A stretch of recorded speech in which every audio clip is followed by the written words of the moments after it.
Hello everyone, this is your friend. Hope you all are fine, you all are doing well. Let us start with important terms and definitions to be used in health education and community pharmacy. This is your chapter number 2. Yesterday we did with chapter number 1, that was about different aims and aspects of HCP. So let us start with the terms. Number 1 is infectious agent. As the name infectious agent, so different microorganisms which are capable of producing an infection. That means infection caused by microorganism, that agent which is leading to infection is infectious agent. Examples: bacteria, virus, fungus, protozoans. They all are infectious agent. Now, what is infection then?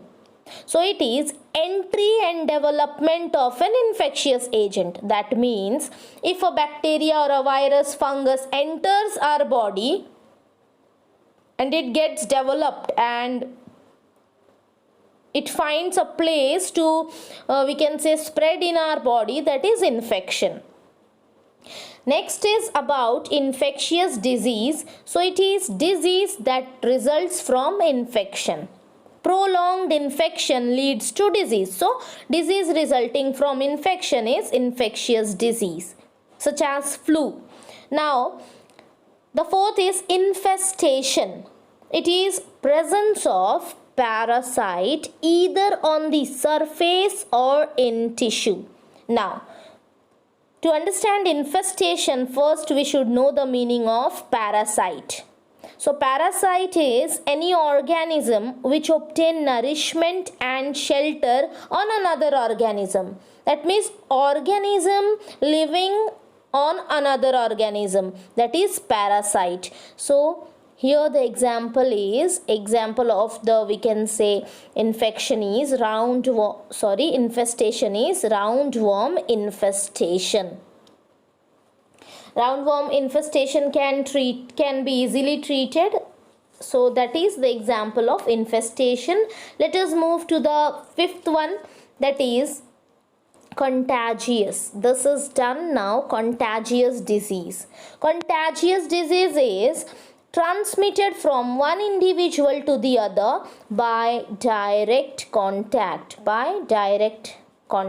So contagious disease. Examples we can say flu, tuberculosis in short, TB. So that is contagious disease. Let us move to the next slide. Now next is communicable disease. Now communicable in short, we can say infectious plus contagious disease together leads to communicable disease. Example is we can say like flu, tuberculosis, that can be communicable. Communicable, that means which can spread. So that is about communicable. The next term is sporadic.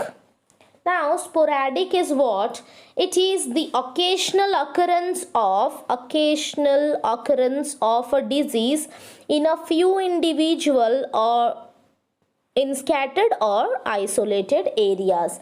Now it can be occasional we can say irregular.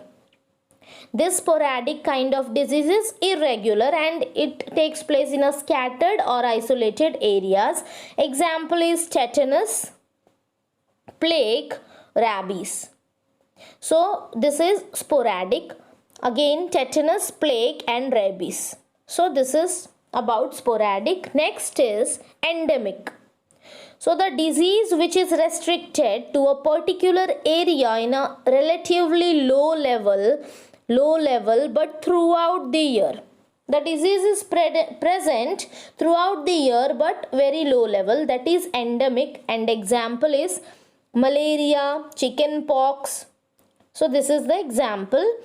And this malaria, for example, we can say it always occurs in hot areas, and the country for malaria we can say is Africa. Yes, in some parts of Africa this malaria is kind of endemic. Then epidemic, it is quick and rapid spread of disease, that is epidemic. Epidemic, number of people or animals suffering the same disease at same time, so that is epidemic. People, animals suffering the same disease at the same time is epidemic disease. Example is Ebola virus, smallpox and cholera. So that is example of epidemic. Then pandemic.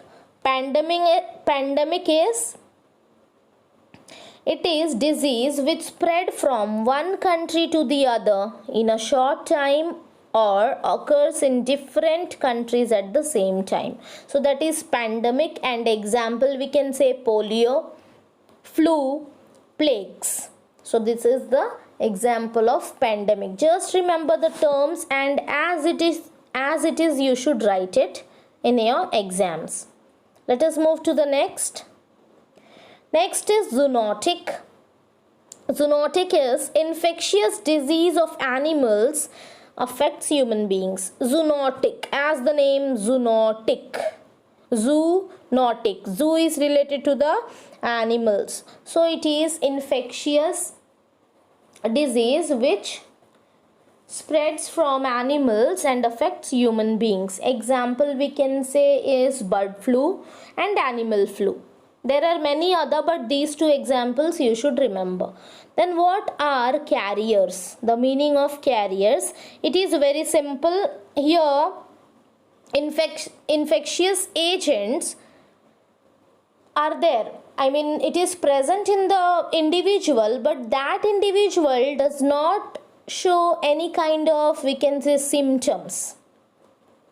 So that is carrier. They are what? Individuals who possess the infectious agent, but they do not show any kind of symptoms, but they can transmit. They are capable of transmitting the disease. So they are carriers. And the very important example is genetic disorders, X-linked disorders, Y-linked disorders. So this is the due to carriers. That carriers might not have the infection kind of disease, not infection. They might have that we can say the carrier, or they can carry the allele for that, but they do not themselves have that kind of disease. So they are just carriers. So example is genetic disorders. Now what is incubation period? So it is nothing but the period between entry of infectious agent into the body and the onset. That means the time period, the time between entry of infectious agent and the start of symptoms. So that is incubation period. After that, exotic.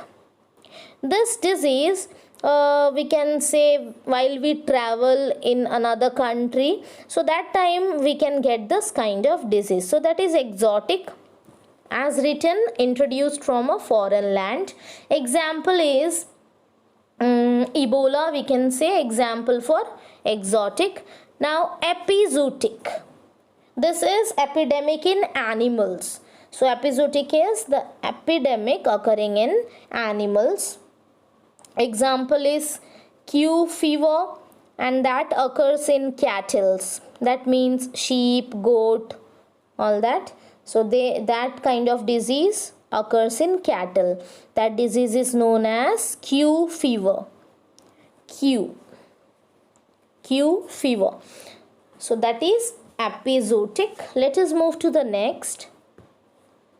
Vectors. Now the term vectors, that means insects which transmit a disease. Here everyone knows the example, mosquitoes, flies, so they are vectors. Next is fomites, transmission through non-living matter, that is known as fomites. Non-living matter, or we can say inanimate objects, example towel, then wooden furnitures, all that kinds of things are fomites. So transmission through that non-living matter, that is the fomite. Then next is toxin, harmful substances produced by the body by the body by an infecting microorganism. So that is toxin. Example is we can say these toxins can damage the DNA of our body. These toxins are being released by the microorganisms. So that is the toxin. Next is endotoxin. This is a toxic substance which is produced by microbe when it is alive, and the toxic substance affects distant tissue from the site where that organism was previously living. So example for this is we can say various toxins that are being produced by Escherichia coli or the gram-negative bacteria. So they come under endotoxin. So this is all about the endotoxin. And one more thing about it is the part of the outer membrane of bacteria contain this outer membrane that contains the endotoxin. And this endotoxin is very, very harmful. When mixed with blood, it causes severe problems. So that is all about endotoxin. So these were few terms that one should understand before studying the subject, that is health education and community pharmacy. So these were the terms. Thank you. Hey guys, if you liked our video, please do like, share and subscribe, and please press the notification bell icon so that you can get the latest updates.